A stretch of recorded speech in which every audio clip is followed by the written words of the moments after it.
Segment of Sports Call is brought to you by Lee Marketing Group. For signage, tees, web design, and more, call LMG today at 334-742-0197. You're listening to Sports Call on Tiger 93.9, WTGZ, Union Springs, Montgomery, and Auburn, and AM 620 WTRP, LaGrange.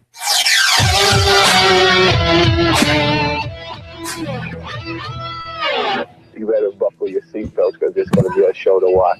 From Tiger Communications. Jackson, touchdown. For 20 years, East Alabama's sports talk leader. Swing and drive. Go to the right. Sports Call. Oh, what a dunk. Call in now at 887-3401 locally. Or 1-888-9-TIGER-9 toll free. Strike him out. And now, coming to you live from the loveliest village on the plains. Sports Call. Good afternoon out there to everybody, and welcome into another edition of Sports Call here on this beautiful Tuesday afternoon. It may be not so grand out there for you if you're in South Alabama right now because a lot of storms moving this way, but glad you joined us here on Sports Call. Sports Call is brought to you by Home Place Mortgage of Auburn and in Lake Martin, the region's best mortgages, professionals, and rates for all new home mortgage and refinancing mortgage services. Come to the right place, Home Place Mortgage of Auburn and Lake Martin. Be sure to visit them at homeplacemtg.com. Brett Pritchard, Randy Lee here with you for 2 hours from 4 to 6. Give us a call, 1-888-9-TIGER-9, 334-887-3401 here on the AO Tourism Hotline, Randy. Let's go to the phone lines quickly. And Todd, you're on Sports Call. Hello. Yeah, good to hear from you, Todd. Hey, guys. Sorry. It's been a while. How's everybody doing? We're good. How about you? I'm doing fine. I've got a little problem with what's going on at A-Day this weekend with the guy Nelly coming in and playing in Auburn. Yeah, wasn't he just arrested on gun charges? Yeah, up in Nashville, Tennessee, actually was. So, what do you do at this point? I mean, do you after that goes down? What's the right thing to do? And I guess a lot of people were planning to be there and to watch that. And I agree. I understand what you're saying, but I know there's a lot of people who are probably looking at trying to come and watch him. Pretty popular name out there, and but now this kind of throws a wrench in everything. I completely agree with you. I mean, my problem with it is, we've had some real issues here in our community, especially with the football team and the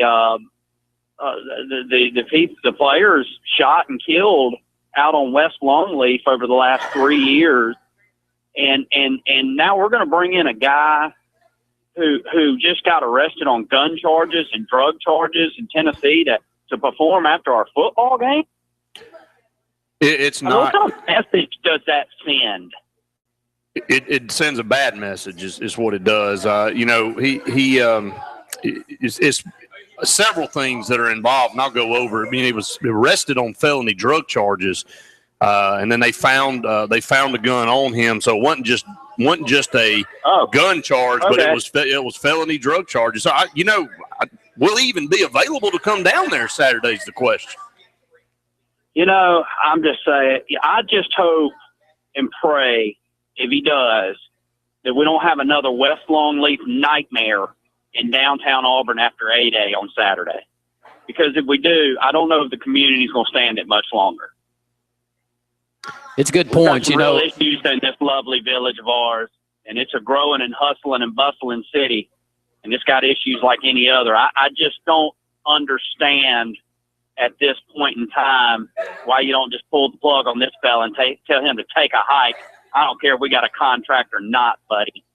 I agree with you. And Todd, also, I'm a little bit surprised it didn't happen right when the news came out. I mean, no matter what how the law works out, I mean, you can get, I'm sure there has to be a stipulation in the contract that says something along the lines that if you're in trouble with the law that we can get out of, because you hear people doing it all the time. Yeah, so he was released. Yeah, go ahead, Todd. Randy, what would have happened if Jeremy Johnson had been on that tour bus and they got pulled over and got in all that trouble? You think he'd be suiting up and representing Auburn University Saturday at A-Day? Absolutely not. He wouldn't be, and that's the reason. What makes it right for this fellow to be come in here and get paid? I agree. And supported by our community, especially after we've had all these issues. I think it's ridiculous. Yeah, I totally agree with you, and I'm again shocked that we didn't come out as soon as the news was released. Now, maybe after you hear not just us, but many Auburn fans and many in the Auburn community come out not in support of this, that they'll cut it. But, Brett, I'm shocked that they didn't cut it directly after they heard this, because I expected that. Did you not? Yeah, this was 2 days ago, and one of the things he was released on $10,000 bond, and he's got a court date June 19th. So I don't know why they haven't stepped forward and made a cancellation on that. You would think that would have already happened. I think we're all three in here agreeing on that deal, but. Yeah. He was not charged with possession of a illegal firearm. The troopers pulled his bus over, and they found 5 rocks that tested positive for meth and a small amount of marijuana and drug paraphernalia. He was pulled over by the Tennessee Highway Patrol because his bus failed to display a U.S. Department of Transportation International Fuel Tax Association sticker. So they pulled him over because of that, or pull that bus over because of that. And then once they pull you over, they have the right to search your vehicle. Yeah, well, once they smelled the marijuana, according to the report, they implemented their right to search. And, it said in that, I read that same article, it said something about the Tennessee Homeland Security Department was involved in it. I mean, listen, the guy may be innocent, and we're all innocent and proven until guilty. But guess what? That doesn't mean you have the right to come down here and do your show because you put yourself in a bad spot and you hang out with bad people. Just like those football players, if they get in trouble over there, it doesn't mean that they get the right to suit up for Auburn. I just don't think it's a good idea. I don't support it. And as soon as I get my family out of 8A, we're going to be hustling and bustling home. So we're not going to be stuck down there with God knows who doing God knows what if this is the type of crowd that Auburn's bringing in. That's all I got, guys. Well, Todd, appreciate the call. And despite what happened, he is going to perform, Randy. I just saw just 2 hours ago, just released. Nelly will still perform in Auburn at a block party with Kesha and Nick Jonas. So that's the three performers that are scheduled to be there at the block party at Toomer's Corner. It says a concert that was scheduled for April 23rd. Missouri State has canceled a concert that's coming up very soon. So Auburn's still planning to go ahead. It says the corner block party scheduled for 5 p.m. Toomer's Corner in Auburn, following at 8A festivities. The concert's free, so I don't know, Randy. It's a good question. Let's go back to the phone lines. Terry, you're on Sports Call. Terry, you there with us? Yeah. Can you hear me now? Yeah, good to hear from you, Terry. Good to hear from you, or talk with you again. I agree with your previous caller, and I am just appalled about what our universities are doing. I mean, we are selling our souls for money. I mean, I am an Alabama fan. With this deal with Mr. Taylor, that Coach Saban, he wasn't the only one. He said a lot of people had something to say about it. He was, signed at Alabama. It's all about money. The school now could care less about any activity as long as they can make a buck off of it. And you're asking for trouble. You are asking for trouble, and I promise you, when I grew up, you didn't know there was a second chance until you made a mistake. You didn't go advertise that there's second chances. I don't, I love Coach Saban and I respect him, but I disagree with his decision on this Taylor guy, and I disagree with him bringing Geno Smith back, and I do not respect his decision. But I'm Alabama, and I'll remain Alabama, but it's just not Auburn and Alabama everywhere. All they care about is money. Terry, we appreciate the phone call this afternoon, breaking up a little bit. It's good points that you make there. And, I agreed with Todd. Yeah. And let me say the reason I agree with Todd is the city of Auburn has had a black eye for a number of years. And if you look in the news today, you look at Mike McNeil's in the news today, they're not letting him out early at all. He's going to have to serve the complete sentence that he was given. And I agree with it. I mean, those guys deserve what they got. And they were given a great opportunity and they squandered. My point is that we're still in the news with that one. Yeah, and there's multiple shootings and killings. Jaquel Mitchell from Opelika goes in. That's no more than, 3 months ago, Brett? Yeah. Or is that about the length? Yeah, it's been a little bit longer than that. It feels like it's only been 3, but it's been a little bit longer than that. But, Randy, and some more information came out about that. I'm not even going to go into that because, he's gone from this earth, and, no reason to continue to talk about some things that were involved and some things that went on there. But you bring in, look, say it or not, you can say what you want to. Rock stars, rappers, all the lifestyles that they lead. Why do they have multiple handguns on this bus? Why is all this drug paraphernalia? And then his attorney, Scott Rosenblum, came out and said, well, Nelly's not going to be associated with the contraband once the facts come out. It doesn't matter. He's on the bus. He's the star with all the junk on there. Have you ever heard of the guilty by association? That's what you get if you're in the car with somebody smoking a joint, Randy.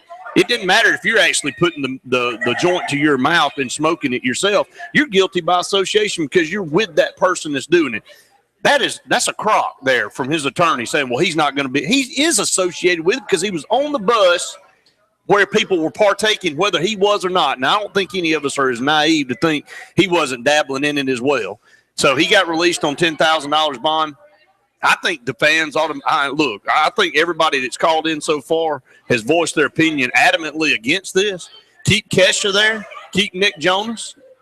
They didn't do anything to this point. Let them continue on and just say, look, we don't want that image here. We don't need somebody. What's he going to do? Go out on stage literally less than 7 days after an arrest and perform in front of a crowd? You tell me. I'm just surprised that it's still being talked about, that it wasn't already cut off. State's already canceled. I'm still guessing that after a couple of more days, you're going to hear that he's canceled. I can't imagine that this goes on. I mean, no matter how – yes, Kesha, she's not a big act. She's a decent act, but she's not going to be the draw. Yeah. Jonas is not the draw. Nelly's the draw, I'm guessing. So you don't want him gone if that's what it is, if he is the headliner. But nonetheless, you may have to kill this one. It may not be a good turnout. So be it. It's a bigger black eye with back to what Todd said. It's a bigger black eye with what's going on in that community. We're not talking about a community that hasn't had its problems. This one's had multiple problems with not only the football program involved in them, but in the same area with college students that we've heard too many bad stories about that to allow something like this. I don't think anybody that has their right mind about them would chastise or criticize Auburn at all for canceling him out. That if anything, the fallout of him continuing to be on the schedule to perform is where they're going to catch more flack. So if officials are listening to this program and they're listening to other fans, they'll eventually do it. But you know what's sad about it, Randy, is that they didn't pull the trigger right away, like you just said. Why do people and fans have to call our program and call these other programs and voice their opinions before Auburn will do something or before these universities do something? Because Terry said it just then. He's selling out for money. That's what everything's about in this world now. We'll turn a blind eye to that. We'll turn a deaf ear to that because we're making all this money. We can't afford to do this because we're going to gain all this exposure. Sometimes you need to stand up and do what's right. 888-9 Tiger 9 334-887-3401. A couple of great phone calls in the first segment. Our phone lines are open at 4:30. We'll have Brian Matthews on. We'll talk a lot about the spring game that's coming up this Saturday. We've got a couple of minutes left here on this segment. Should be on. Well, it is, but and look, this is the focus. Still will be on that. Trust me, there'll be a big crowd out there, Brett. There's a lot of excited Auburn fans to see some players that we've been talking about for years. That's going to finally put their name on there. And Javon Robinson, I think, is the number one. Is he not the one at the top of your list that you want to see out there? There's no doubt about it, and that's our question of the day. So we got started off with 2 great phone calls, as you said, so didn't have a chance to throw that out there. I'm going to throw it out there now. Are you planning to be in attendance Saturday? And when I mean attendance, there's a lot going on in Auburn this Saturday. We'll talk about all of that outside of the A-Day. And what are you looking forward to the most? What are you looking forward to? Big series with Alabama in the softball. I mean, this is the biggest softball series with Alabama Auburn's had maybe ever. The baseball team back in action with Ole Miss as they'll come in, and of course A-Day and then the block party, however that all plays out. That'll all be going on. So we'd love to hear from you. 1-888-9-TIGER-9 334-887-3401. Stay tuned. More Sports Call presented by Home Place Mortgage right after this.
Include 24/7 access and gym classes. And for the men, you can still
Alaska, Europe, Hawaii, and more on a land trip or cruise. Contact Rudalisa Anderson at Cruise Planners today. Why do the planning when it can be done for you? Visit exclusivecruiseplanners.com or call 844-722-6342.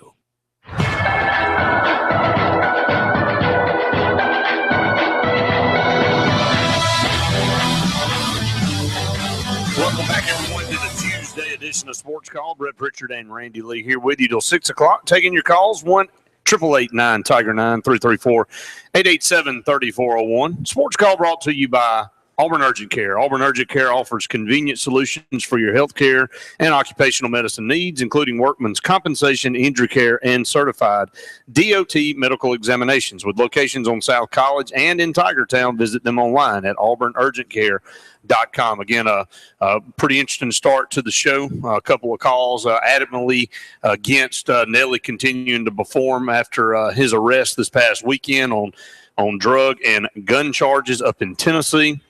But let's not let that deter from a big Saturday that's coming up on the Plains, and we'll run down the schedule here, Randy, and talk about everything that's going on. A great day to take your family down. Unfortunately, I looked at the radar, or actually the forecast, and looked at the radar that far out, but have looked at the forecast, Randy, 90% chance of rain. So that's not what you want to see, but you never know. You don't just kind of keep your eyes and ears out for the weather forecast. It can change quite frequently, but a lot of rain scheduled this week for the remainder of the week. Maybe it'll go ahead and get out of here before Saturday. Obviously, the block party in downtown Auburn will kick off at 10 a.m. with a kids zone on North College Street. We'll have a big super slide, triple play, inflatable sports game, a rock climbing wall. All that'll be open until 2 p.m. Obviously, parental supervision is required. The cost is $5 for unlimited play all throughout that time. The College of Veterinary Medicine will host its annual open house from 8:30 a.m. to 1 p.m. Free and open to the public. The event will include plenty of youth activities to showcase variety of educational opportunities in the veterinary medical field. At noon, Auburn University bookstore tent will open on Sanford Lawn and feature the first product line from the previous Auburn Oaks trees, as well as officially licensed Auburn Oak merchandise and other products. The tent will remain open until 6 p.m. Fans can pick up A-Day 2015 buttons while they last. They'll also have some face painting going on. The A-Day game will kick off at 1 p.m. The gates will open at 11. Tickets are available. They're $5. So make sure, obviously, that's what this whole weekend centers around. A ceremony to dedicate Sanford Park Plaza and the new Auburn Oaks will be held at 5 p.m. Special guest Tom Gossam Jr. Randy, you and I have had him on our program Sports Blitz before. Really, really good. Good guy to talk to, a former Auburn football player, actor, also head football coach Gus Malzahn and head basketball coach Bruce Pearl will be there. The marching band, the cheerleaders, Tiger Paws all be a spirit rally there. And then the Auburn Airwaves concert starts at 6 p.m. featuring Nick Jonas, Nelly, and Kesha performing at the intersection of College Street and Magnolia Avenue. It is free to the public. So make sure you make plans to that. Also to throw in on top of that at 3 p.m. on Saturday, first pitch for Auburn versus Ole Miss on the baseball field right across the street from Jordan-Hare Stadium. 5 p.m. Auburn versus Alabama on the softball field in Auburn. Man, if you can't find something to do in Auburn on Saturday, you're not looking in the right direction. But obviously, the one sour note to all of that I just talked about, will Nelly be there to perform? What will Auburn do to handle this situation? You know, one thing that's not a sour note is that softball program. Already sold out all 3 games against Alabama this weekend. And if you've heard of the crowds, not just Alabama, you kind of expected this, but the crowds have been unreal. And I've had more friends of mine to make it over to a softball game than ever. And I think that just speaks volumes about the program, and only took a couple of years for Clint Meyer to get this thing turned. And fortunately, they're still swinging the bats as strong as anyone out there in the country, throwing it well. And Brett's going to be a lot of fun. Alabama's had their nice little stretch, and they're still one of the top programs in the country, and we'll bring them in this weekend. And if we can get at least 2 out of 3 here this weekend, what a turnaround a couple of years would be under the Clint Meyer regime. You know, and just – over 40 wins last year, already at 40-6 this year, 12-3 in the conference, sitting at top there. They'll bring in Alabama this weekend. They took 2 of 3 from Texas A&M this past weekend. Sanford tomorrow night in Birmingham will be a little tune-up game before Alabama Crimson Tide comes in to Auburn on Friday night. The first game will be at 7 o'clock, then a 5 o'clock start for Auburn softball on Saturday. So plenty to do. You can get to the 8A game at 1 p.m., and then you can come out and choose which one you want to go to, either the baseball game or the softball game. Auburn loses 2 of 3 on the road at LSU, but Keegan Thompson, pitcher of the week in the SEC, a stellar performance again. 6-1 was that victory, and continues to impress. Yeah. Luckily, we got him another year. Beauty of college baseball, trust me. Keegan Thompson throws the ball the way he does last year in college basketball. If the setup's the same, you'd have him gone. He'd be heading out in the draft, and especially after this year. But luckily, you got him one more year. But Brett Auburn's got to find a way to put some more runs on the board. You feel really bad for Cole Lipscomb on Friday night. He gives up only 3 on the road on a Friday night opening game in the series against the number 1 team in the country. You don't get but 2 runs, and that's been Auburn's woes for I would say the last couple of years, but a lot longer than that. Well, yeah, Coach Galloway has tried to mix it up and pitch Keegan Thompson on Saturday now instead of starting him on Friday night. Cole Lipscomb comes in there, pitches a great game, should win that game, only give up 3 runs to a very, very good hitting team in LSU, the number 1 team in the country at their place. You win that game, Randy, you got Keegan Thompson coming back. That's kind of the mentality. If you can scrap something out on Friday, you come back, have a chance to go ahead and clinch a series win. It just hasn't worked for Auburn. They're 5-10 in the conference, 21-15 overall, staring at dead last in the conference, Randy, as far as and you don't make it into the tournament. You don't make it to the SEC tournament if you're dead last. Here's who Auburn's got left conference series-wise: Ole Miss, Georgia, South Carolina, Alabama, and Florida. Now, Alabama by no means tearing it up. South Carolina's kind of been Dr. Jekyll, Mr. Hyde. Georgia's a winnable series there. Florida and Ole Miss, though, very good baseball teams. As I read off the standings right now, Texas A&M is in first in the West. LSU is in second. Then you got Arkansas, Ole Miss, and then Alabama at 6-9, Mississippi State 6-9, and Auburn 5-10. You look up at the East, you got Vandy at 11-4. You had a missed opportunity in that series. Missouri 10-5, Florida 9-6, and then you got Georgia, South Carolina, Kentucky, and Tennessee. So you got Georgia, South Carolina, and Alabama, Randy, with losing records. You got a chance right there to. But Auburn's the same way. They're 5-10, and they're even further behind than those teams. You got to figure out a way to win those series if you're going to have any chance of making the SEC tournament. I think you got something to talk to Brian Matthews about next segment. We will have Brian coming up next, and we'll talk about these games, talk about the spring. And after you talk with Brian, we'll probably close out the program throughout the next hour, talking a lot about the spring football. Who you looking most forward to as we head into break? Man, I tell you, it's hard not to say you're not looking forward to watching Javon Robinson, but I mean, I'm excited to watch Jeremy Johnson get out there as the guy, as no coming in off the bench, and I'm not running second team. It's his team now. Will he take hold of this? And I heard some stuff this past week that said, look, and Lord knows we don't want this to happen, but if Jeremy Johnson were to go down, this guy that I was talking to, Randy, said, no worries. Sean White, real deal, could step in, take control of the team, and nobody would really bat an eye now. Those are big words, and Sean White hadn't played a game down there yet, but they just feel very confident. Hey, nothing wrong with Sean White pushing Jeremy Johnson for that spot, but it is Jeremy's team. Looking forward to it. Looking forward to seeing how this Will Muschamp defense plays. Boy, he has been ripping them in practice. He's been getting after those guys, so the intensity level going to be up a notch. Another player to look for had a huge scrimmage this past weekend, Tony Stevens. Oh, yeah. Let's hope he comes out, I guess, out of the closet or wherever he's been the last couple of years. He's been close to finding some snaps and some meaningful plays, but never stays on the field too much. Damian Craig says he's Dr. Jekyll, Mr. Hyde. I mean, one day he's up, one day he's down. If they can ever get some consistency out of him, he's got all the tools that you'd want. It looks like he's turning the corner. Damian Craig, as everybody knows, my favorite player. Looks like he's doing a tremendous job with the receivers, and we just need one player. I wouldn't say one, but really one to step up to take over that second slot for Auburn in the receiving core that Duke Williams held last year with Sammy Coates there at number 1, because Duke is primed for a humongous year this year, but he needs that counterpart on the other side. Yeah, Ricardo Lewis, whether it be Melvin Ray, whether it be Tony Stevens, whoever it might be that steps up. Auburn's got plenty of talent in the receiving core. Just need somebody to step up and be that playmaker. We're going to take a break here on Sports Call. When we come back, Brian Matthews will be part of the program. We'll talk to him about all the festivities going on this weekend. Stay tuned. More Sports Call presented by Auburn Urgent Care right after this.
edition of Sports Call. Brett Pritchard, Randy Lee here with you, taking your phone calls. In the next segment, at this time, we want to go to the AO Tourism Hotline and welcome in our good friend Brian Matthews. Brian, thanks so much for being on the program today.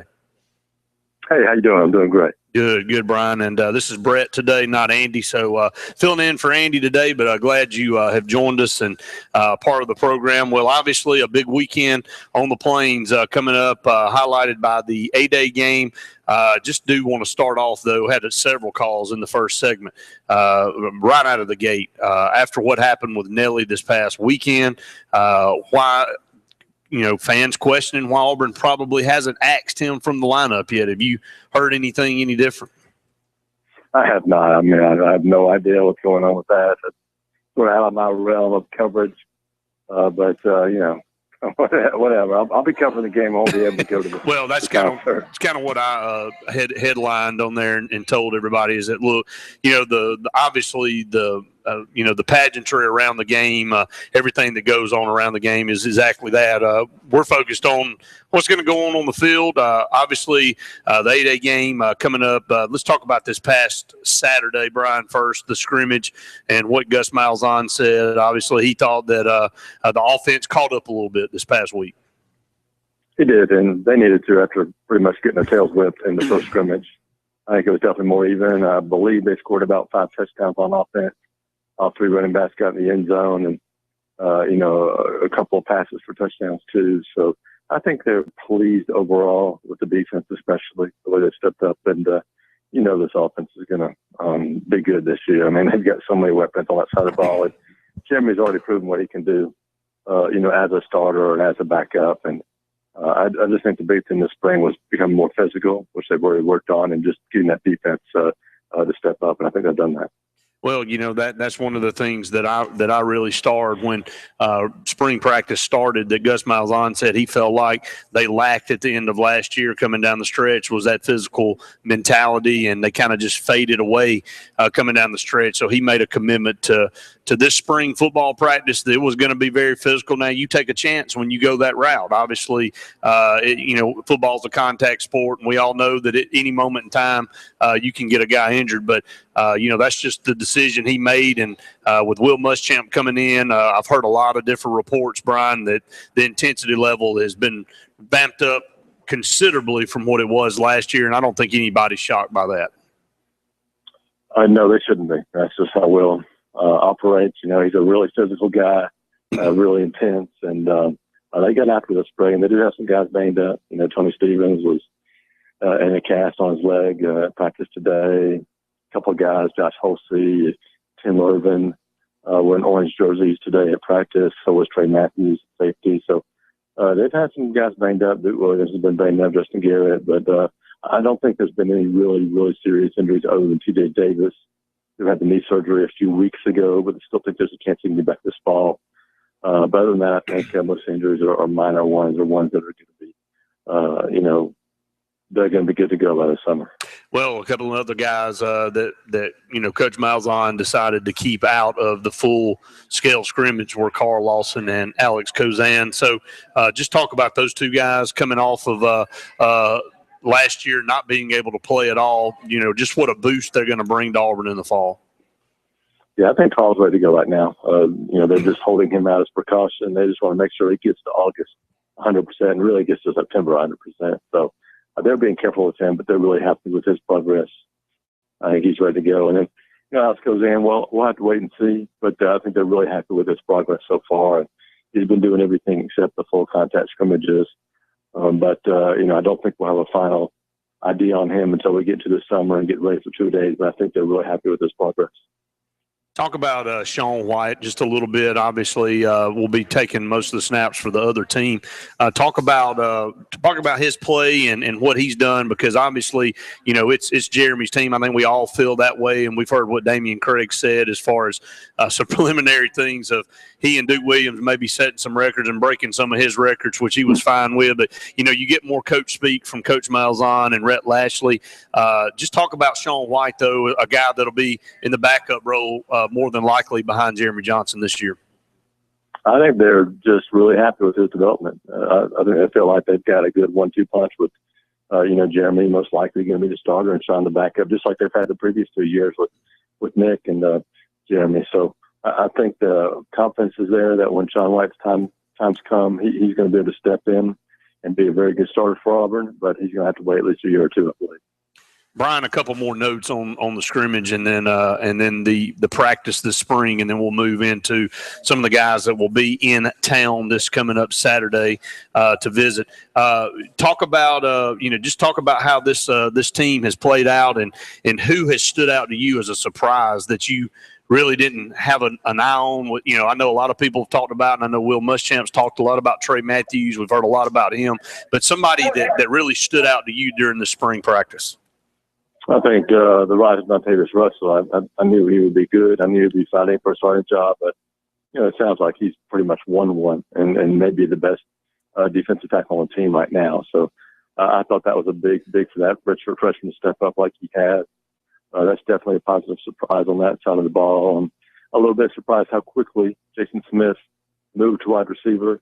Thought he would, compete a little bit longer at quarterback, but I think that's just a sign that they feel like that he can help them real early at wide receiver. And they want to get him over there and get as many reps to get him, as close to being ready as possible. So those are a couple of things that surprised me a little bit this spring.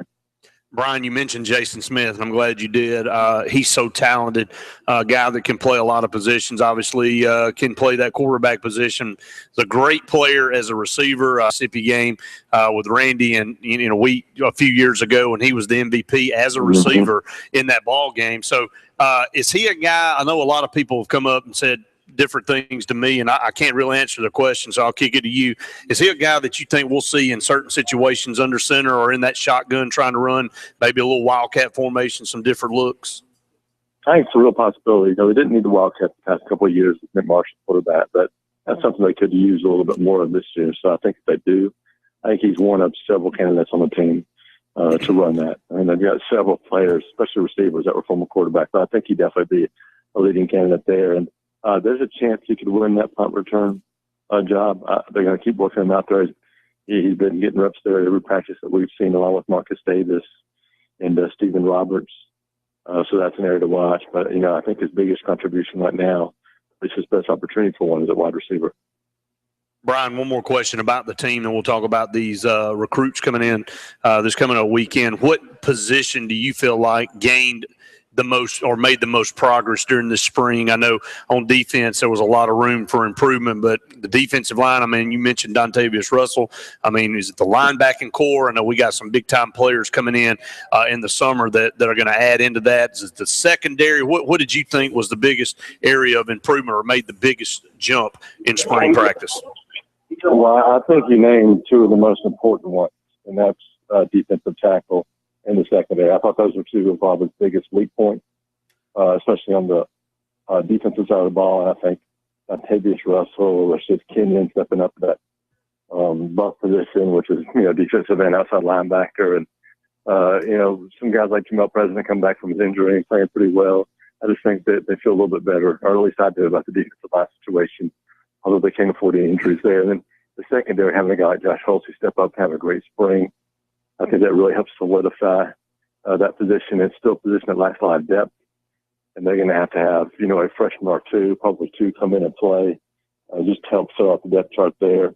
Offensively, I think the emergence of the H-backs, the two freshmen there, Cameron Petway, the redshirt freshman, and Chandler Cox, true freshman. I think that's been really big on that side of the ball. I think those guys have the potential to come in and be difference makers right away at that position. Brian, let's talk about this coming up weekend with some of the recruits that are coming in. Obviously, some 2015 signees that are going to be in attendance. Byron Cowart, obviously Ryan Davis, Kerryon Johnson, just to name a few on that side. But let's talk about the 2016 recruits. Marlon Davidson is scheduled to be there, the big defensive end from Greenville, Alabama, and I think Jawan Pass from Columbus, Georgia. Is that correct? That is correct. And, of course, Jawan Pass is a young man that Auburn, really needs to make a big move on. They need a top quarterback in this class, just in case Jeremy has a great year and moves early, and they just need one for the future anyway. So I think he's the guy that's really important.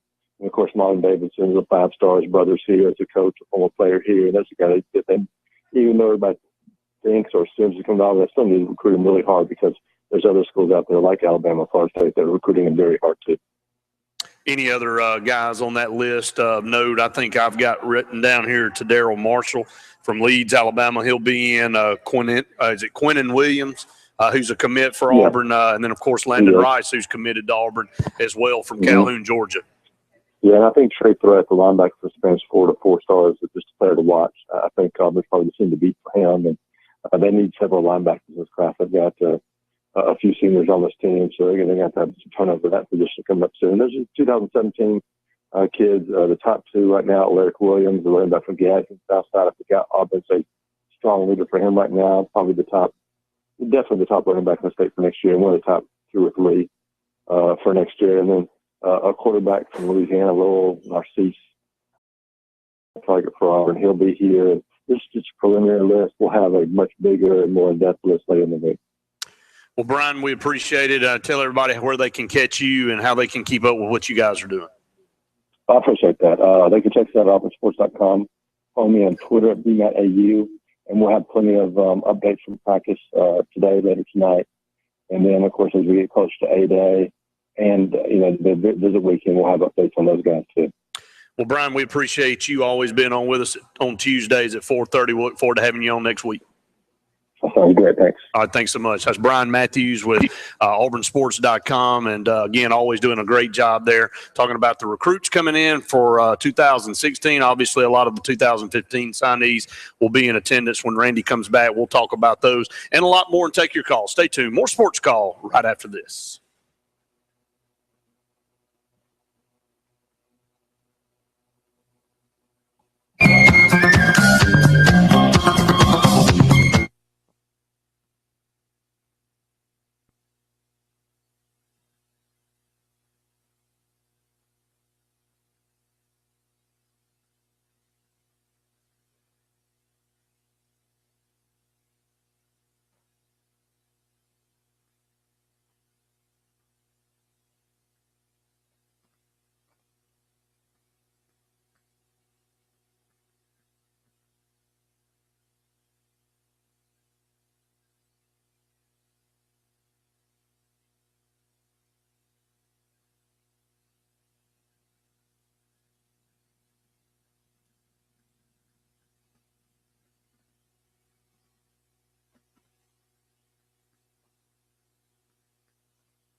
For a lifestyle of well-being.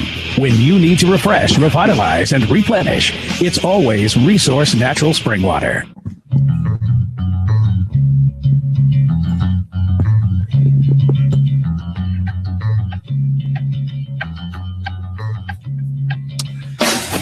Welcome back, everyone, to the Tuesday edition of Sports Call. Brett Pritchard, Randy Lee here in the final segment of hour number one. We'll be here with you till 6 o'clock. Give us a call, 1-888-9-TIGER-9, 334-887-3401. Auburn versus Alabama State on the baseball diamond tonight at 6. That's going to be about the time this big blob of rain comes in from South Alabama. Don't know if they'll get that game in or not tonight. Randy, tomorrow, Auburn softball up in Birmingham against Sanford as a tune-up before Alabama comes in. That's the only thing about April. Some years you get tons of rain like this, and it's not good for baseball and softball fans and baseball and softball players. You don't get a chance to get very many games in. Well, I'll say this. I learned my lesson 4 or 5 years ago living here on Lake Martin, and we all felt like we were never going to have our lake again. It was going to always be 20 feet low, and you're not going to be able to get your boat up at the end of the dock. So I learned my lesson quickly. Do not complain about any rain throughout the year. And since then, I don't think it's stopped. It seems like every year we've had more and more rain. And this year's a good thing if you're needing it out there. I just showed you some pictures of California. California would pay millions of dollars to get the rain we have right now. I mean, it's astonishing. I challenge y'all to go out and look online. I know we're off a little topic right here in the short segment of our show. I challenge you to go Google California drought pictures of the lakes and how significant it is. It's almost fake looking how far they're down. I mean, you're looking at lakes that are 50, 60 foot down. I mean, that's a significant amount. They've been in a 3-year to 3.5-year pattern of no rain, Randy. And, I mean, they just haven't even been getting the snow that they normally get in the winter, which helps too. So you feel sorry for them out there because in the summer, man, they have forest fires. They have all types of things that they have to battle that we don't have to battle on a normal year. It's going to be even worse now because they just don't have any water. Brian Matthews does an outstanding job. Any points about the 8A game that you were surprised with, that you're hearing? Anybody on the defensive side of the ball that – Dontavius Russell said the best defensive tackle on the team right now. I mean, that – look, and I had somebody that was at the scrimmage Saturday that came up to me on Sunday and said – they are coaching them up now. I don't, take that for what it's worth. And this is a guy that goes to scrimmages and has been able to see several things. And he said they're coaching them up on that side of the ball. Will Muschamp, Randy, I think you're going to see an immediate impact. I don't think that's shocking breaking news on this program today, but you're going to see a different level of intensity. And look, Auburn has recruited to a pretty high level, getting talent in on the defensive line. Just hasn't shown. I mean, it had to be some kind of situation where the effort just wasn't there. They wasn't being put in the right positions to win. Your thoughts on that? Well, honestly, it sounds like a broken record to me. It feels like every year we're saying the exact same thing. Now, I'm hoping that Will Muschamp can turn the corner, but I did watch what he did at Florida, and they've got him listed as the number 10 all-time SEC coaching flop. And how in the world he ended up that low to do what he did to that Florida program. I'm sorry. That's just my opinion. So I'm hoping that he turns things, and he has proven before in the past that he's one of the better, if not the best, defensive coordinator in our conference. I'm glad to have him. Don't get me wrong. But Ronnie Gardner's still there. And I remember you and I sitting up here and saying he's going to get it out of them. They're going to perform. He's going to bring the talent out. In the last couple of years, Brett, oh, it's been horrible. Outside of D Ford, it's been terrible. Well, there was an article that came out several months ago, or maybe not even that long ago. It was at the beginning of spring practice. It was on AL.com, and it was talking about where the defensive coaches and who they were working with. And it said Lance Thompson doing a lot of the work with the defensive line, and this is exactly what the Senate said. And I don't know how he wrote it or if he really meant it this way. He said, and Rodney Garner's there too. I went, what does that mean? That means Lance Thompson's up there working and Rodney Gardner's just kind of there as a staple. But now we've heard since then the reorg of the defensive staff. T-Rob's over the whole secondary now. Will Muschamp's got middle linebackers. You got the outside backers and the defensive ends with Lance Thompson, and you got the interior defensive lineman with Rodney Garner. So there's your breakdown of coaches. So maybe that was a little bit of a misinterpretation, but a lot of people kind of misinterpreted it, or maybe interpreted it that, hey, man, Rodney Garner just isn't getting it done on that side of the ball on the defensive line. And they've had to move Lance Thompson down from linebackers to help him, but he's working with the ends and the outside backers. I mean, the story will be told quickly. You'll see a drastic change because it's been so bad. I mean, a move from 85th to 90th or whatever, we've ended up 75th, 70th in the country, and defense. If you jump inside the top 30 or something, I mean, is that a reasonable expectation? I mean, what's a reasonable expectation to you out there as the Auburn fan? What would you like to see Auburn, and you'd say we're moving in the right direction? Because again, Brett, can you remember the stat you threw out there when Will Muschamp was hired? You looked up the information and how Will Muschamp's defenses have what they've done over the course of from one year to the next, the jumps that they make. And, Florida was horrible. Now, don't get me wrong. The offensive talent was horrible. They couldn't score points, but the only thing that was a mainstay down there was their defense. Now, they did continue to play solid defense. Their defensive numbers were not bad at all, even amongst a bad team and a bad program the last couple of years. So, but he's been shown to come in and make huge, huge differences in defenses in 1 year. 888-9-Tiger-9-334-887-3401. Up against the end of the first hour of the program. Don't want to go to this phone call. Got Shadow holding, but I want to give him plenty of time to talk out there. So we'll start up the second hour with Shadow. We appreciate him calling in. Stay tuned. The Fox Sports Report is next. You're listening to Sports Call.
you better buckle your seatbelts because it's going to be a show to watch.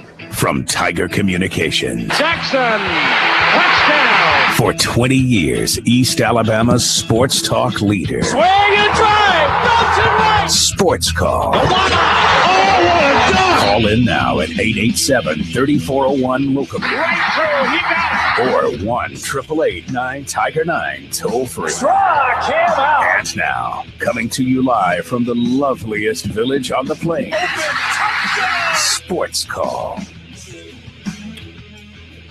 Welcome back, everyone, to the Tuesday edition of Sports Call here in hour number 2. Brett Pritchard and Randy Lee taking your calls, 1-888-9-TIGER-9, 334-887-3401. Sports Call brought to you by Home Place Mortgage of Auburn and Lake Martin, the region's best mortgage professionals and rates for all new home and refinancing mortgage services. Come to the right place. Home Place Mortgage of Auburn and Lake Martin. Be sure to visit them at homeplacemtg.com to start the show. Had a couple of calls in concerned with Nelly performing at the block party after the A-Day game. Thought they had very good points, Randy, so we've got a couple of callers holding. Let's go back to the AO Tourism Hotline. Shadow, you're on Sports Call. Yeah. You know, it appears that at some point during the tenure of our athletic director, that in a time where nobody thought possible, what did he do? He stepped up and he hired some of the most proven, excellent coaches in the tenure in his time at Auburn. And you got to ask yourself, why would he do it at that time? And I'll tell you why. Because he looked around at the other teams that he's in competition with, and he saw himself getting plastered in all these other sports. And the same question and everything you've been talking about in the last few minutes begs the question, why is Garner still being there? Why is he still there? Why are we moving coaches from other positions to take up the slack where you just answered your own questions a minute ago? Where's our biggest area of improvement? The defensive line. Why? Because you've got the worst coach. Now, and for those of you out there that want to say, why is he being negative? Why, well, you know, everybody knows that Rodney Garner is the best recruiter. And well, let me share this with you. Most of our defensive linemen have been coming from the junior college ranks. Why is that? It's pretty self-explanatory. You know, I got something else for you. Did you realize, and I saw this in an article the other day, that Byron Cowart, the best player in the country at his position, was not even on the recruiting list at Auburn until the hiring of until the hiring of our defensive coordinator now, Will Muschamp. We'll start out by asking, when the biggest area of improvement is the defensive line, or needs to be, why would not the best defensive recruit in the country be at the top of your list? Which once again begs the question, why is he there? You know, I don't have an answer for you other than Jay Jacobs and Rodney Garner have a good relationship from back in their days at Auburn as players. You know, he's been a guy that has been part of the Auburn staff in the past. You know, he's the only one that Auburn retained on the defensive side of the ball. It would be hard for me, and I'd be lying if I didn't say they probably did it as a legacy and to keep him on as the staff. So, you know, you can say what you will about it. I think we all are under the agreement that The defensive line has the play of the defensive line has been poor at best the last couple of years. We haven't been able to stop the run. We can't get any pass rush at all up front. So, thank goodness Will Muschamp came, making some adjustments there and getting some of those high-profile recruits like Byron Cowart to come in to help with that pass rush. Well, absolutely. I think you're right, but I think the days of retaining bad coaches because they're one of your best friends, that should have gone out the door a long time ago. I hate to see it happening. And I'll tell you something about Galloway. I can tell you right now that in his case, we got Gene Chizik coaching the baseball team because just like Gus Malzahn made Gene Chizik look like he was a champion, you had somebody out yonder at Oklahoma making Galloway look a heck of a lot better than he was. Thank you. Great call, Shadow. We appreciate it out there. Got a number of phone callers holding. Let's go back to Brian. You're on Sports Call. You there? Yeah, good to hear from you, Brian. Oh, good to hear from you, too. I may be able to answer some of this and see if I have this correct. Concerning Gardner, I think when he was gone from Auburn, didn't he basically shut the door to Auburn for Georgia recruits when he was gone? He did. For years, when Rodney Gardner was over at Georgia, all I could hear from Auburn people is, man, I wish we had Rodney Gardner back. I wish we had Rodney Gardner back. And you know what? He coached up some pretty good defensive linemen while he was at Georgia, and he did a heck of a job at recruiting over there. So heard a lot of complaints from Auburn for never letting him go. I think he had some help on his staff coaching them over there, sure, yeah. But when he was gone, he hurt us. Now, yes, he did. On the other hand, I think the Auburn family would love to see a swap right now because Tracy Rocker's coaching at Georgia, isn't he? Yes, he is. He's defensive line coach. Right. So, I mean, maybe we could swap or trade or something because I've always been on the impression that, anybody coaching defensive line at Auburn is holding that job till Tracy Rocker wants it because he has proven himself as a good recruiter and an excellent coach. But Garner's there because he hurt us when he was not there. Randy and I stood on the field at the Outback Bowl when Nick Fairley was in his junior year, going to go into his senior year, and really had a coming out party in that Outback Bowl, and it led to what he did in the national championship season of 2010. And everybody will tell you, we had some guys on the team that told us personally that Tracy Rocker was the reason Nick Fairley became the player he did. Tracy Rocker challenged him, told him if he continued to do the things he was doing, he wasn't going to amount to what he needed to be to play at the next level, and he got it out of him. He also coached some other big-time defensive players over there. So, look, Tracy Rocker, his resume speaks for itself. He's a great defensive line coach, and, hey, that was one of the things when Will Muschamp was being hired. Could Auburn go in and get Tracy Rocker, too, to come over? Obviously, one wasn't able to do that, and it hurts. I'll have to be honest with you. I can't stand to see him over there wearing red and black. I can't either, really, for all he's done. And people don't remember him now that aren't our age. But back in that stretch in the 80s, there weren't 2 or 3 defensive linemen from that entire decade that were better than him. And you're talking about Reggie White. His lateral movement and his strength, he played every position on the line, and he was outstanding everywhere. He definitely was. And, Brian, we appreciate the phone call this afternoon. Thanks so much. 888-9-TIGER-9, 334-887-3401. Back to the phone lines. Terry, you're on Sports Call. Thank you so much once again. I'm an Alabama person, but I've got probably as many or more Auburn friends as I do Alabama friends. And I just dropped a young man. I'm not going to tell you his name, but his first name he goes by is Bubba. And his last name starts with a T. And I think you know who I'm talking about. He loves Auburn with all his heart and soul. And I love Alabama with all my heart and soul. And we were just discussing as an Auburn or Alabama family.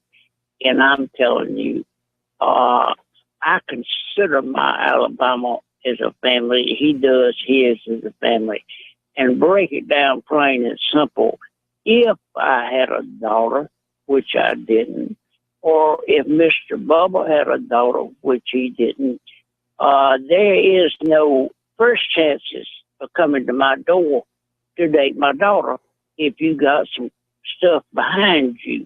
We don't even think about second chance. There is no first chance. And I think that's where, you need to get back to. And that's just my opinion. Hey, buddy, if you done screwed up, major screwed up, I don't owe you a second chance. If it's my daughter or Mr. Bubba's daughter, don't come to my door if you done got a DUI or a gun possession or whatever, because she is not going to leave this house. And when you leave this house, we're going to have a strong conversation about the company you keep. And that's just the way it is. Thanks so much. Yeah, we appreciate the phone call so much, Terry. 888-9-TIGER 9-334-887-3401. Up against another break, Brett. Yeah, up against this break. We'll come back. We'll take your call. Stay tuned. More Sports Call presented by Auburn Urgent Care right after this.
Welcome back, everyone, to the Tuesday edition of Sports Call here for another 40 minutes or so. Brett Pritchard, Randy Lee here, taking your calls, 1-888-9-TIGER-9, 334-887-3401. Been a ton of phone calls today. We appreciate you calling in. I got A-Day. I got a big weekend on the Plains. You got Auburn baseball. You've got Auburn softball, and that's probably the biggest thing going on, really, of all. Obviously, Auburn A-Day is huge. Everybody wants to come out and watch, see how Auburn in spring practice and what the team looks like to this point. But Auburn softball, Randy, I mean, this team is special. They're 40-6, 12-3 in the conference. They've got this, they got a game tomorrow up in Birmingham against Sanford, but they've got Alabama coming in, and Alabama and Florida the last several years have been the team in the SEC to carry the banner for the SEC. Auburn now in that mix. This will be a big test. Can Auburn win that series at home? It's awesome to see fan support that comes out for a winner. You've been saying it more than anybody. You've been holding that torch, walking it around, saying, look, you're not going to come out and support somebody's losing. Put us a winner on the field, and we'll support any program that's out there. And softball's a prime example. In year two, Clint Meyer, all 3 games sold out. And a majority of the games leading up to this have had huge crowds and people going to softball games that would have never gone to softball games. So that's a big story, and I'll tear it over to basketball because you and I haven't talked about the Avery Johnson hire. You and I haven't been on air so far, and I know that we had a heated conversations multiple times last week on Blitz and on Call about that hiring and which one gets over the hump first. First, over to you. Your thoughts on Avery Johnson get hired there at Alabama? It's what I've said to everybody. I don't think anybody knows. I mean, I think it's an out-of-the-box hire.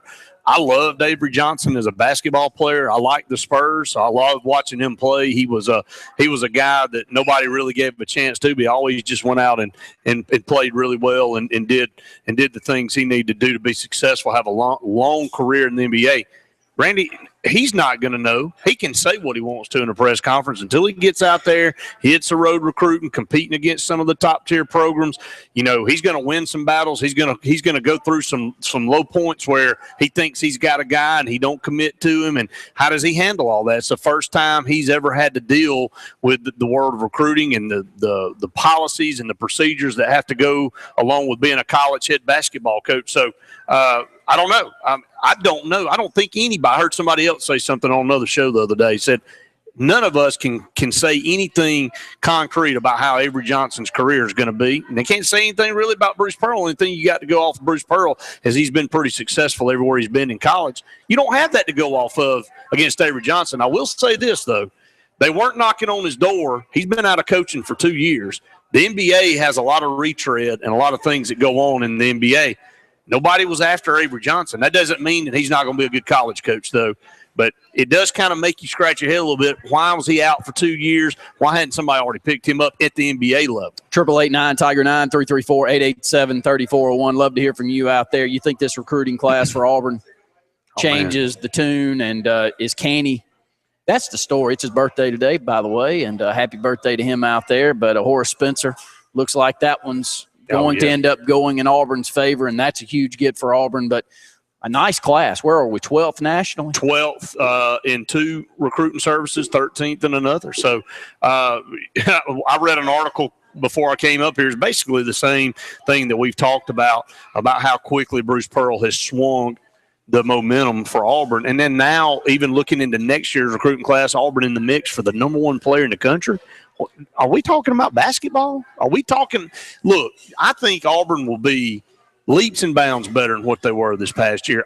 Look, and the reason I say that is because you're getting quality players in there. I know it's not to the level of Kentucky numbers-wise and Duke and North Carolina, but, Randy, you and I have seen you can get 3 or 4 really, really good players, even if they're freshmen. I mean, freshmen are playing for all these big-name programs anyway. Why can't they come in and make a difference in Auburn? I think it's bringing fresh guys in, buying into Bruce Pearl's system. the crowd's there, the support's there. I think you're going to see a marked difference in Auburn next year. Now, that doesn't mean they're going to go to the Sweet 16 or anything. I definitely think they could challenge to be a tournament team next year. 888-9 Tiger 9 334-887-3401. Let's swing it over. Spring football this weekend. Yeah. Talked a number of names in the previous segment. Brian Matthews did an outstanding job. Halfway through the first hour of the program, we'll have Jason Caldwell up on Thursday to talk a little bit more and getting a little closer to the spring. Defensive tackle, Russell was talked about there. Back in the linebacking core, that's really a strength for this Auburn defense, I would think, with returning three guys, but returning two very good players, I think, in Chris Frost and Casanova McKenzie. Maybe not first-team All-SEC type guys, but they've been solid contributors, and I've wanted them on the field for a couple of years out there. Casanova McKenzie really, toward the end of the year, started to show what everybody thought he could be. And Chris Frost did too. I mean, Chris Frost has not had the best career at Auburn, but he's got a very good opportunity to make amends with that this year. I think you got two leaders, two guys under the radar that maybe Auburn hadn't gotten the best effort out of, okay? I mean, let's just be honest about it. I think we've got a boatload of guys down there that had a lot of potential that we just didn't quite get the max effort out of. That's different now. I think you're getting pressed. I think the coaching staff at Auburn is really pushing these position players in different places like the defensive line, the linebacking core to step up. Trey Williams, you can't look at him and tell me you don't want him on your team. Now, they said, well, he didn't get a lot of playing time last year because he was in the wrong position a lot of times. Well, you got to have a guy that's 6'3", weighs 230, 240 pounds in there playing linebacker. You got to have a Casanova McKenzie. You got to have a Chris Frost out there that can run as good as those guys can run and be as big. I mean, you got to have big physical linebackers in the SEC. Auburn's got the size. They've got the tools. They've molded them from the clay. They just got to get some effort out of them. They got to get the performance out of them. Who are players you're looking for out there as Auburn fans heading over to A-Day? You think it'll be a big crowd, Brett? I really do. I mean, I don't know why it wouldn't be. Only thing that would deter some people is the rain. There is a 90% chance of rain on Saturday. I did look at that, but that is our question of the day. Are you planning to be in attendance at Auburn? Won't be any live television coverage for this Auburn A-Day game. You'll have to wait. You should be able to get it on your ESPN app if you've got ESPN app on your smartphone. But and what are you looking forward to the most? And when I mean that, when I ask that question, what are you looking forward to the most out of all the things that are going on Saturday on the Plains? Baseball, softball, football, all the different events from the different schools, the block party after the game. I know we've had a couple callers that were adamantly against Nelly performing after what happened this weekend with the arrest. I hate to say it, or don't hate to say it, but I have to agree with what they said. I don't think that's the image Auburn wants to portray, especially after some of the incidents that have gone on the last 2 or 3 years down there. We'll go ahead and close out this segment, come back. I want to move into the Masters. Hopefully you watched a good bit of it. I watched it. I watched a whole bunch of it this past weekend, and Jordan Spieth, I'm just glad he's an American. Getting a little bit more of that young, youthful exuberance into golf that we've been needing. Tiger Woods has carried the banner for so long and looks like he's still in the mix as well after this past weekend. Yeah, looking forward to talking about that. 1-888-9-TIGER 9 334-887-3401. Stay tuned. More Sports Call presented by Home Place Mortgage right after this.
Tuesday edition of Sports Call. Brett Pritchard, Randy Lee. Give us a call, 1-888-9-TIGER, 933-488-7-3401. A little bit less than 30 minutes to go here on today's program. We'd love to hear from you. Talk a lot. Talked to Brian Matthews in the first hour about Auburn spring football. I asked him about his thoughts on Nelly performing. He said, really, he said, I was out of the realm of my coverage there. And it really is. But a lot of Auburn fans have called and voiced their opinion. Don't think he should perform the block party with Kesha and Nick Jonas. We'll see what happens. We'll see if Auburn decides to cancel him. Missouri State's already canceled their concert with Nelly on April the 26th. So see how that plays out. Of course, Auburn softball, Auburn baseball in action too this weekend. Just a lot going on. Let's shift gears and talk about a tremendous tournament this past weekend over in Augusta, Georgia, and the Mathers and Jordan Spieth. The week before the Masters, Randy, when Andy and I were on the show together, I ran down the odds, the Vegas odds for to win the Masters, and Jordan Spieth was second at 11-1. He had 11-1 odds. Roy McIlroy was 8-1. Jordan Spieth was 11-1. I can't remember. There was another guy at 11-1, and then Tiger Woods and Phil Mickelson were both at like 22-1. Let's start there. Tiger Woods. It wasn't a total. I didn't have 4 good days, but he came in and probably put his best tournament together since 2012, since he's been on the skids. And right there on Saturday, Randy made a push to go on and make a run there at the top. But Jordan Spieth held it together after he teed off, looked at the leaderboard, and saw Roy McIlroy, Phil Mickelson, Tiger Woods creeping up the leaderboard. That's usually where guys like that collapse. He stayed strong and held on. The big question for Tiger now is, with these young guys like Jordan Spieth and Rory and all these Duffner and a number of them they're playing unbelievable golf, how many years do you think? I mean, I look at Phil, and he's still uber competitive and finishes, third overall in this Masters. So that's 10 years separation between the two of them. So maybe he does have a while, but Spieth was unbelievable. I mean, he really – and I thought there in the third round at the end, 17, where he double on 17, and then he makes a nice putt on 18 after a good chip too. But he sprayed one wide right, and I thought that he'd probably bogey, if not double bogey, coming in on 17 and 18. And then in round 4, he just did what he needed to do. He didn't do anything very special, but held his own. And what a great story. 21 years old.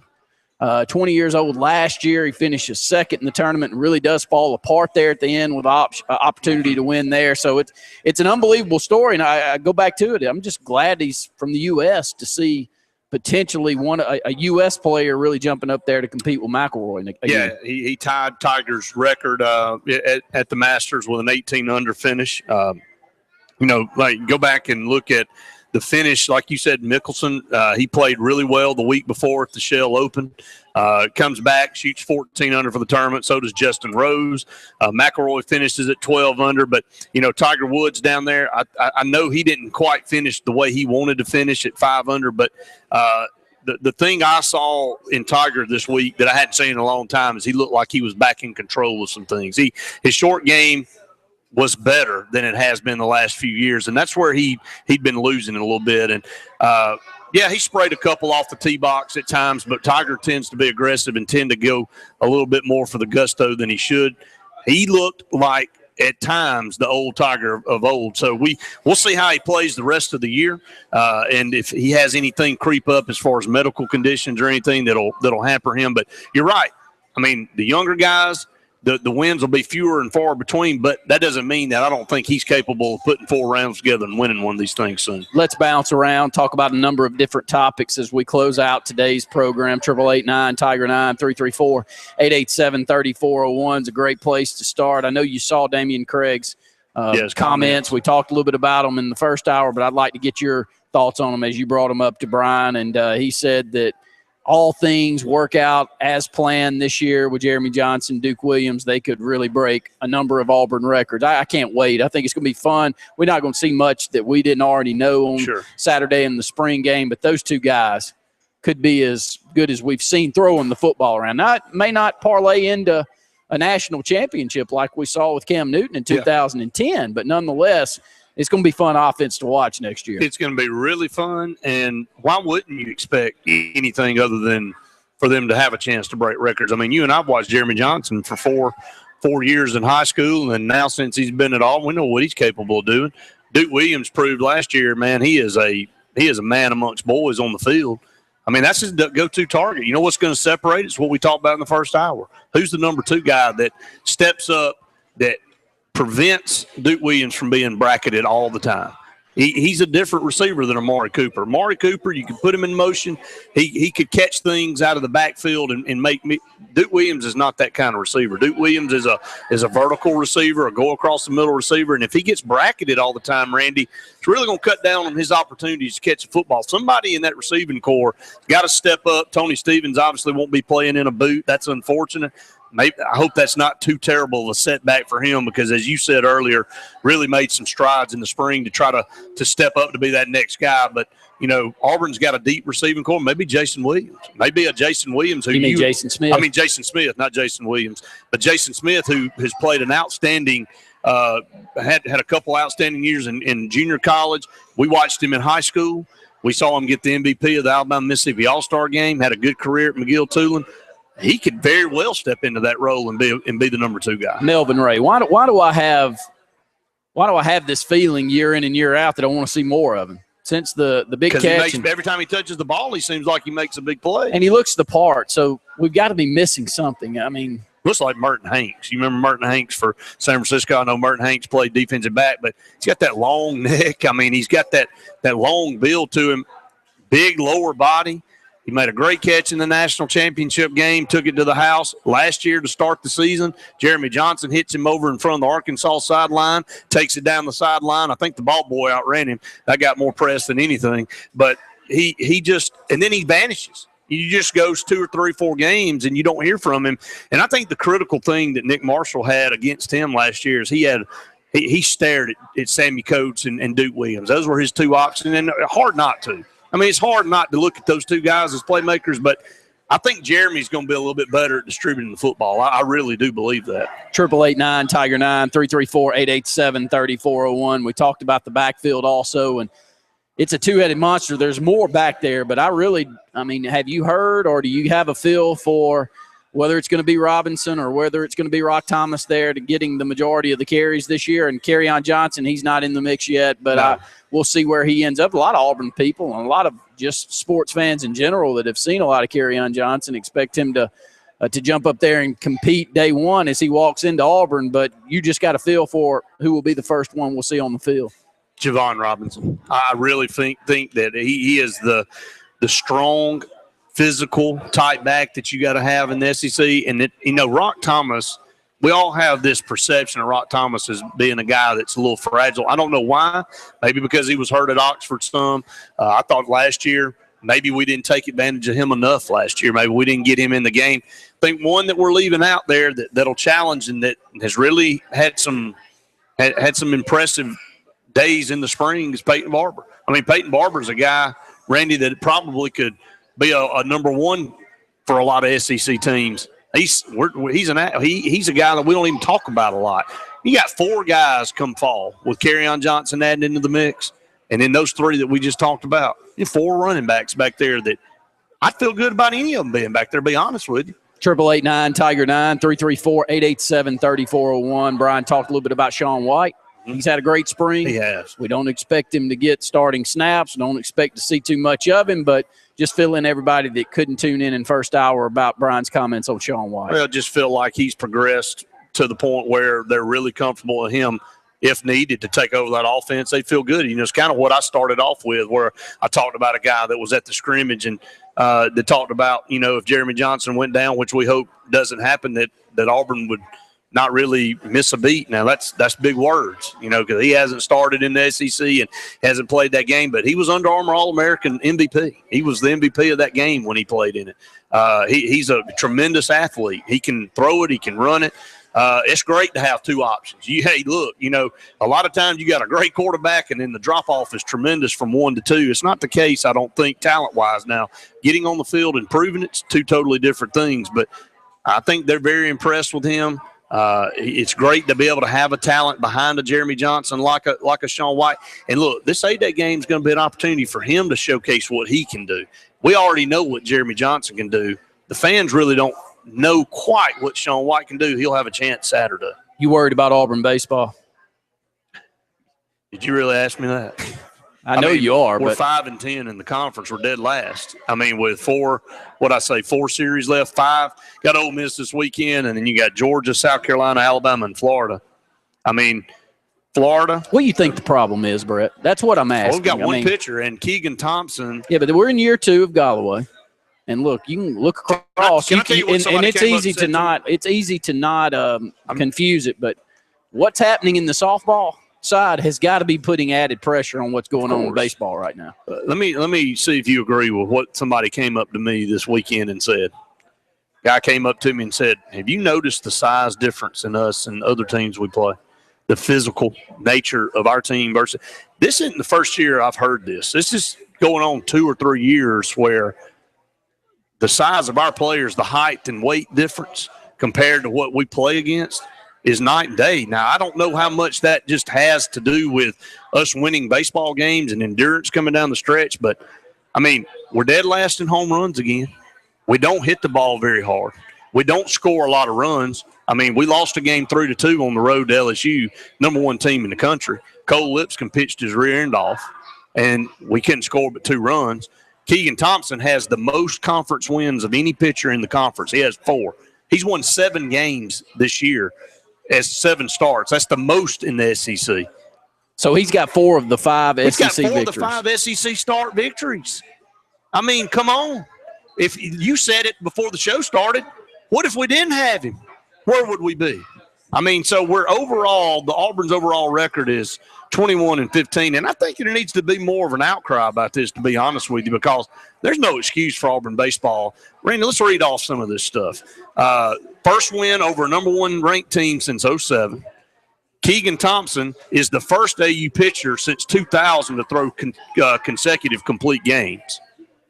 He's got the SEC's lowest ERA at 2.50. I mean, this has been a struggle for quite a while. This isn't Sonny Galloway's issue. Now, he hasn't done anything, I don't think, that's really turned the corner to help make the problem better. But he just didn't come in and make this program bad. This program's been bad for a while. Let me say this, though. If you're going to use the excuse about scholarship limitations, then wouldn't you have the same excuse for softball? I would reckon, yes. So is it not a good excuse? I don't guess so. I mean, my point is that the Alabama softball program and now the Auburn softball programs. Well, the only difference in softballs you don't have to is the pitching rotation. You can go out and you can get – Alabama's done it with Trainer for several years, and then a girl that was before her, she pitched every game that mattered. Good point. So the numbers may not be quite as big as baseball. You can get by with lesser in softball. Not saying that Auburn hadn't done really well recruiting, and they've got a good team, but I think there's a little bit of difference there. I'm not too sure how big, but there's a little bit of a difference. Well, we'd love to hear from you. Your thoughts on the Auburn baseball program as they bring in Ole Miss this weekend. Really need to pull off a series victory, Brett. It's time, 5-10. Last year, what was the final record last year? It was 500. 28-28. So when do you start looking down at the record and going, boy, this may not work out? Well, or are you already saying it? Well, yeah. I mean, I think a lot of people were saying that after you let a series win against Arkansas was mediocre coming into Auburn and lost that series. I mean, you got to win the game. You got to win the series that you know you have a chance. All right, who's left on there? I mean, Ole Miss is not unbeatable. You got them at home. You can get a few run supports for Cole Lipscomb or Rocky McCord, either one. You got a chance to win either of those games. Georgia's not very good. South Carolina is not very good this year, believe it or not. Alabama is below average. And in Florida. So you got Alabama, South Carolina, and Georgia after Ole Miss that you should feel like you got a chance to at least take 2 out of 3 of. So, I mean, are you going to go out and lay an egg against a team like an Arkansas or miss an opportunity like you had a golden opportunity with bases loaded against Vanderbilt, the number 1 team in the SEC right now in the conference? You go out and lose, just can't get a fly ball. Can't even hit a fly ball to get a guy in to win the ball game. So it's the little things Auburn doesn't do, but Andy makes mention of the stats all the time.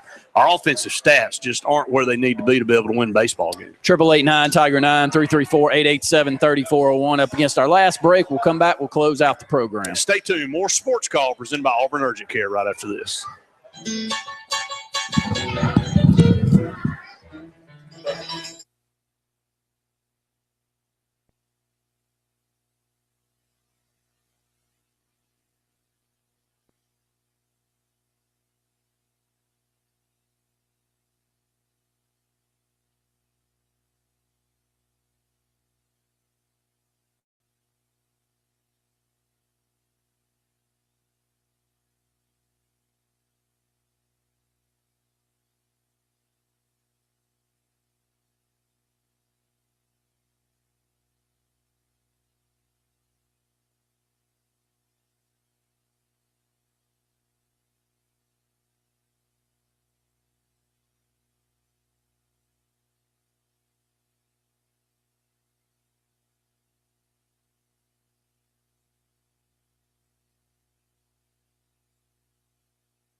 Resource Natural Spring Water. Resource is 100% natural spring water with naturally occurring electrolytes that support a lifestyle of well-being. When you need to refresh, revitalize, and replenish, it's always Resource Natural Spring Water. I'll try to turn it up a little.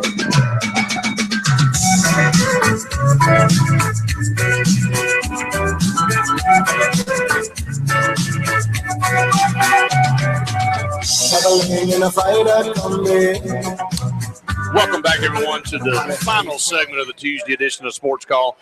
1-888-9-TIGER 9-334-887-3401 to be part of the program.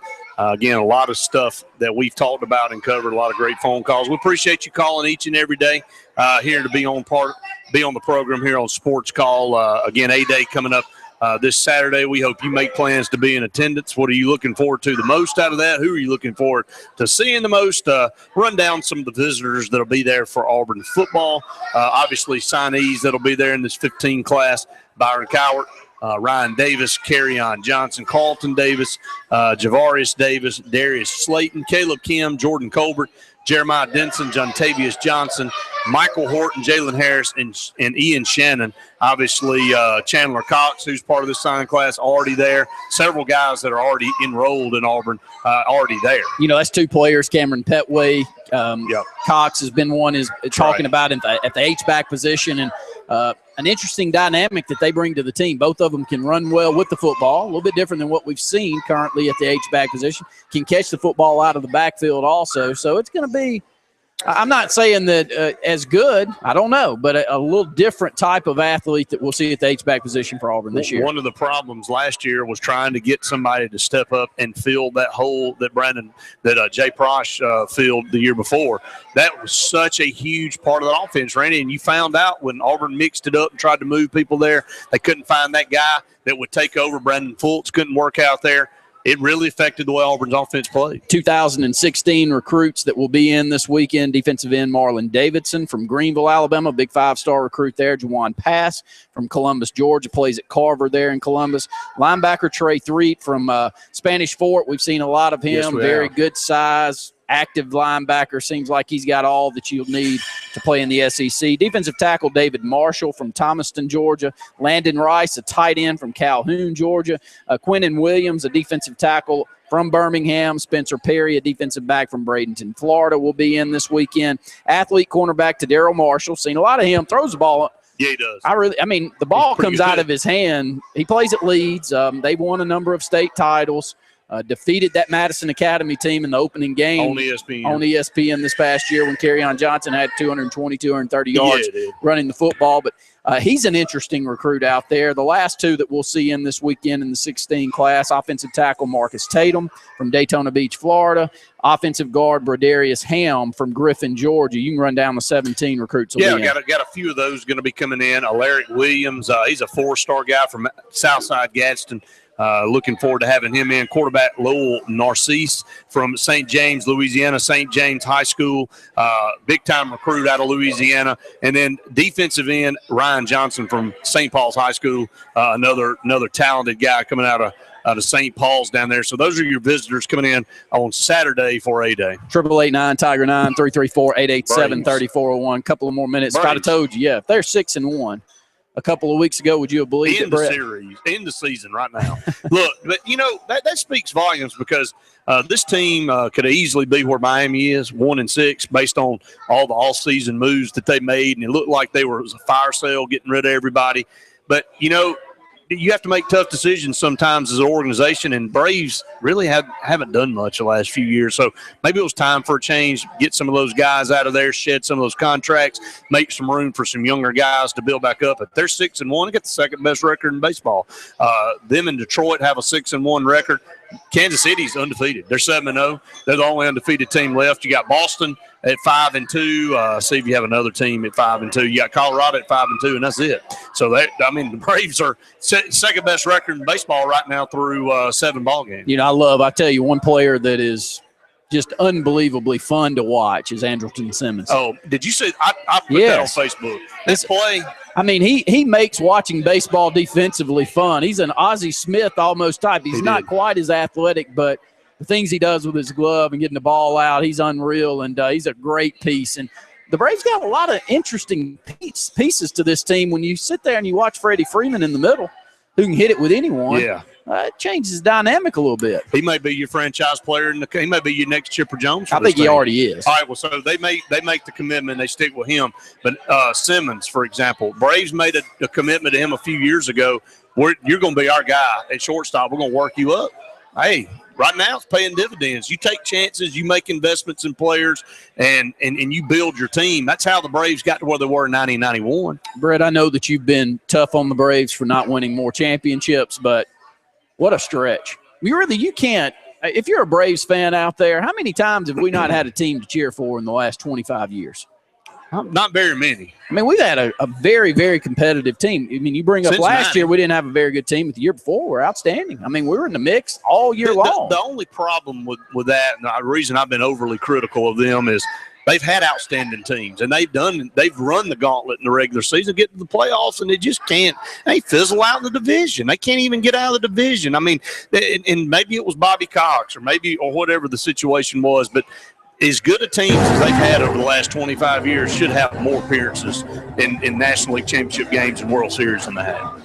Folks, it's been a lot of fun. Stay tuned. We'll be back on the air with you tomorrow. It'll be Andy Gray. Actually, it'll be Will Moon. Will Moon will be back on there. We'll be back with you Thursday and Friday. For Randy Lee, I'm Brett Pritchard saying we enjoyed it. Well, if you did, see you next time.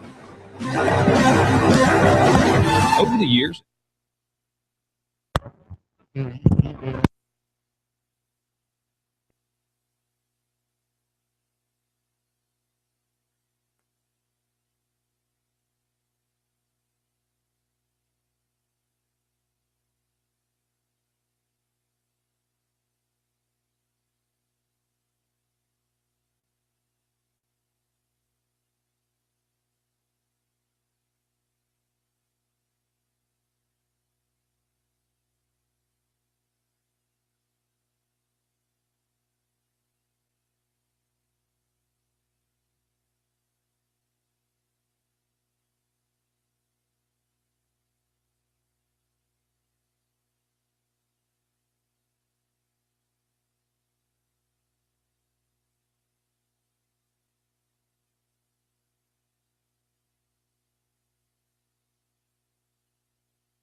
And area sports and teams with your host Scott Hardy and your phone calls at 256-234-6221. If it's sports in the Lake Martin area, we cover it. Turn that Lake stereo Martin up. Sports Roundup right now.